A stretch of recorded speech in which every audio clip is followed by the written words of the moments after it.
नमस्कार साथियों, शिक्षा यस इंस्टीट्यूट में की ओर से मैं वेद सर आप सभी का हार्दिक दिल से स्वागत करता हूं। कंप्यूटर वस्तुनिष्ठ प्रश्नों की श्रृंखला का ये अगला वीडियो है। इसमें लगभग बहुत सारे प्रश्न 50 के लगभग प्रश्न हैं।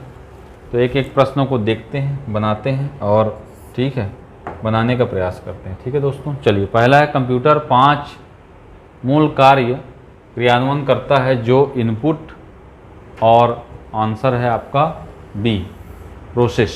ठीक है दोस्तों, चलिए अगला प्रश्न, इनमें से किस जनरेशन के कंप्यूटर में पहली बार उनके सीपीयू में इंटीग्रेटेड सर्किट का प्रयोग किया गया? ठीक है, तो आईसी का प्रयोग दोस्तों 3rd जनरेशन के कंप्यूटर में किया गया था, याद रखिएगा। ठीक है, अगला प्रश्न, नीचे दिए गए प्रश्न में तर्क वाले दिए हैं। पहला है क्या लैपटॉप डेस्कटॉप से बेहतर है?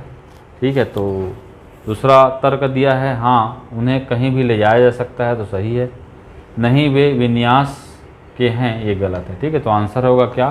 केवल एक तर्क एक क्या है आपका मजबूत है। ठीक है दोस्तों, चलिए अगला, पंच कार्ड का जनक किसे कहा जाता है? तो पंच कार्ड का जनक दोस्तों हरमन हॉलार्थ को कहा जाता है। इन्होंने 1832 में ठीक है पंच कार्ड का आविष्कार किया था, जिसमें पंचिंग के द्वारा डेटा को क्या किया जाता था? स्टोर किया जाता था। तो स्टोर का कॉन्सेप्ट इसमें लाया गया था।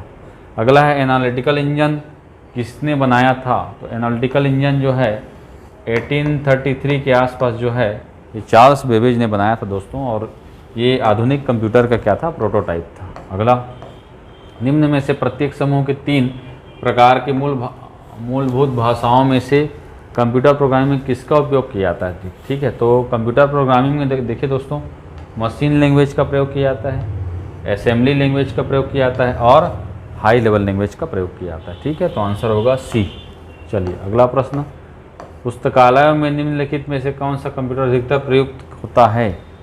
तो लाइब्रेरी वगैरह में आप देखेंगे तो पुस्तक वगैरह पढ़ने के लिए कौन सा कंप्यूटर रहता है आपका? डिजिटल कंप्यूटर, जिसको पीसी के नाम से भी जाना जाता है। ठीक है, अगला प्रश्न, बेबेज का विश्लेषणात्मक इंजन प्रस्तावित किया गया था।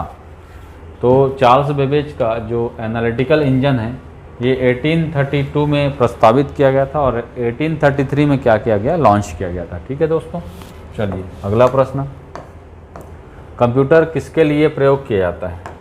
तो कंप्यूटर कंप्यूटिंग के लिए कहेंगे, वर्ड प्रोसेसिंग के लिए, या डेटा को संग्रह करने के लिए? तो आंसर होगा क्या? उपरोक्त सभी।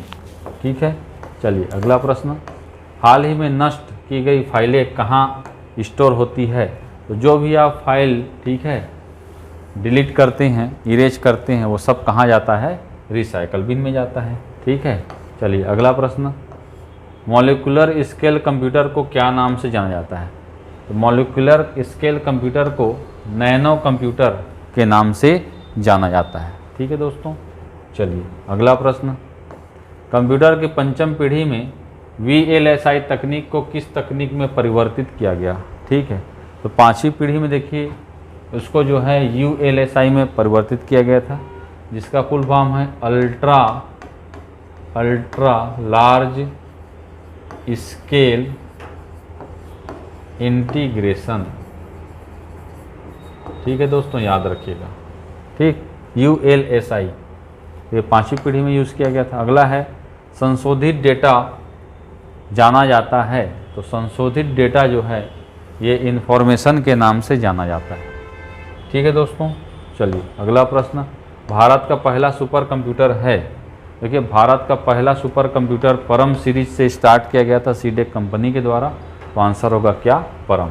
ठीक है, चलिए अगला प्रश्न, अगर सिस्टम टाइम दिनांक गलत प्रदर्शित हो रहा है तो इसका प्रयोग कर रीसेट कर सकते हैं। ठीक है, तो यहाँ पर आप जो भी डेट टाइम है उसको अगर आप सुधारना चाहें तो कंट्रोल पैनल में जाकर ठीक है आप सुधार सकते हैं।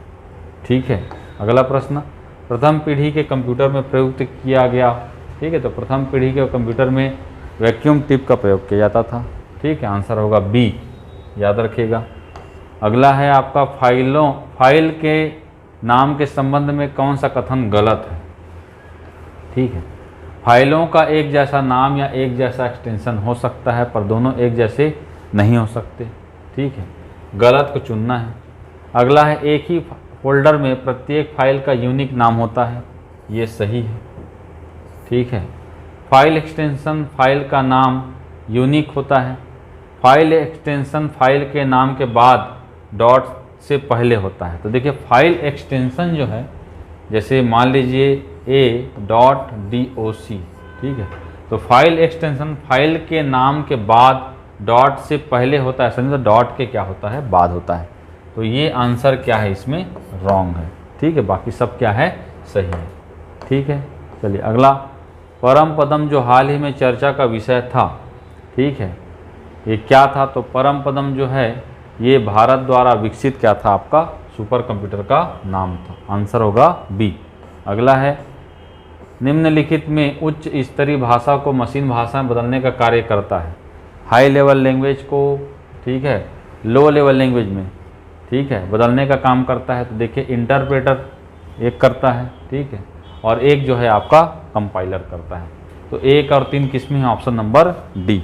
इंटरप्रेटर और कंपाइलर क्या करते हैं, हाई लेवल को लो लेवल मतलब 0 और 1 में बदलने का काम करते हैं। ठीक है, अगला है, निम्न में से कौन सा युग्म सही है। देखिए GUI का फुल फॉर्म होता है ग्राफिकल यूजर इंटरफेस, सही है। VDU का फुल फॉर्म होता है विजुअल डिस्प्ले यूनिट, ये भी सही है।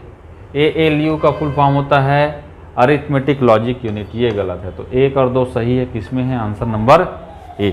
ठीक है, याद रखिएगा।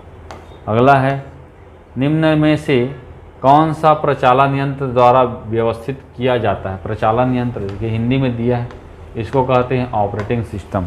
ठीक है, तो ऑपरेटिंग सिस्टम द्वारा अरेंज कौन कौन किया जाता है, तो एक तो मेमोरी किया जाता है, मेमोरी को मैनेज करता है, और किसको करता है, प्रोसेसर को। ठीक है, तो यहाँ पर और साथ ही साथ इनपुट आउटपुट तो है, लेकिन यहाँ पर ऑप्शन नहीं है। तो आंसर होगा क्या, उपरोक्त सभी, मतलब 1 2 दोनों सही है। ठीक है, अगला, कंप्यूटर है आंकड़ों के भंडार वाली एक सक्षम युक्ति, सही है। आंकड़ों का विश्लेषण करने में सक्षम, ये भी सही है। पूर्णतः गोपनीयता रखने में सक्षम, ये भी सही है। तो आंसर होगा क्या, उपरोक्त सभी। ठीक है, चलिए अगला प्रश्न, 5वीं पीढ़ी परियोजना को लागू करने के लिए स्थापित नई संस्था को कहा जाता है। तो देखिए इस संस्था को कहा जाता है, इसको याद रखना है, ICOT, institute for new generation computer technology, ICOT। ठीक, आंसर होगा ए, याद रखिएगा। अगला है, कंप्यूटर को निम्न क्रम आदेशों में से किस श्रेणी में वर्गीकृत किया जा सकता है। तो देखिए सबसे पहला आता है आपका पर्सनल कंप्यूटर, फिर आता है सुपर माइक्रो कंप्यूटर, फिर आता है आपका लार्ज कंप्यूटर, उसके बाद आता है आपका सुपर कंप्यूटर। तो आंसर होगा सी। ठीक है, चलिए अगला प्रश्न, कार्यालय के उपयोग हेतु सामान्य लैपटॉप में प्रायः निम्नलिखित में से क्या होने की संभावना नहीं होती। तो देखिए यहाँ पर आप देखे होंगे कि कंप्यूटर में रैम कम होता है और हार्ड डिस्क ज़्यादा होता है। तो यहाँ पर रैम और हार्ड डिस्क दोनों सेम दिया है, तो यहाँ पर 512 GB रैम, ये संभावना नहीं है, बाकी सब तो होती ही है। ठीक है, चलिए अगला प्रश्न, कंप्यूटर के सर्वाधिक प्रयुक्त प्राइमरी इनपुट डिवाइस कौन से हैं। तो देखिए प्राइमरी इनपुट डिवाइस में 2 ही आता है, एक तो आता है कीबोर्ड और एक आता है माउस। ठीक है, तो कीबोर्ड और माउस दोनों ऑप्शन में नहीं है, तो ये क्वेश्चन जो है विलोपित है। ठीक है दोस्तों, आंसर होगा क्या, कीबोर्ड और माउस। चलिए अगला प्रश्न, ALU का पूर्ण रूप है। तो देखिए ALU का पूर्ण रूप क्या है, अरिथमेटिक लॉजिक यूनिट। ठीक है, चलिए अगला प्रश्न, एक इनपुट डिवाइस है जो फोटोकॉपी मशीन की तरह कार्य करता है। ठीक है, और जब कोई जानकारी कागज पर उपलब्ध होती है तब इसका उपयोग किया जाता है। और ठीक है, तो इसका जो आंसर है ये होगा क्या, फोटोकॉपी मशीन की तरह कौन होता है, कहेंगे तो स्कैनर होता है। ठीक, जो डिजिटल फॉर्म में स्टोर करने के लिए प्रयोग किया जाता है।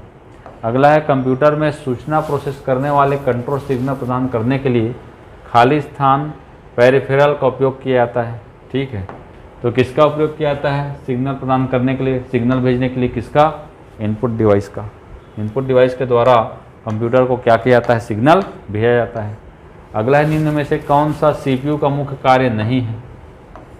तो सीपीयू का मुख्य कार्य अरिथमेटिक लॉजिक को काम करना, डेटा को स्टोर करना, प्राइमरी और मेन मेमोरी के बीच में संपर्क स्थापित करना, ये सब काम है। ऑप्टिकल ड्राइव ये वाला ऑप्शन नहीं, ये कार्य नहीं है।